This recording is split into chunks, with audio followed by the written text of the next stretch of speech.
Welcome back, and congratulations on getting this far.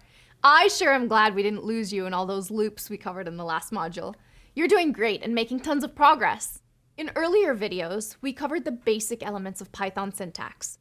We talked about how to define functions, how to make your computer act differently based on conditionals, and how to make it perform operations repeatedly using while and for loops and recursion. Now that we have the basics of syntax out of the way, we can start growing our Python knowledge, which will let us do more and more interesting operations. Remember, one of our main goals in this course is to help you learn to write short Python scripts that automate actions. You've made big steps towards getting there. And in the upcoming videos, we're going to learn a bunch of new, super useful skills to add to your programming toolbox. We'll check out some data types provided by the Python language to help us solve common problems with our scripts. In particular, we'll do a deep dive into strings, lists, and dictionaries.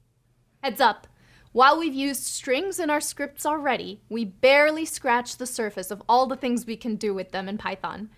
We also ran into a few lists in some examples, but there's a lot more of them we haven't seen yet. And dictionaries are a whole new data type for us to dig our teeth into. These are all data types, or data structures, that are super flexible. We're going to use them to write all kinds of scripts in Python, so it's a good idea to spend some time getting to know them and learning when to use them and how to make the most out of them. We've got a lot of new and exciting concepts to discover, so let's get right to it.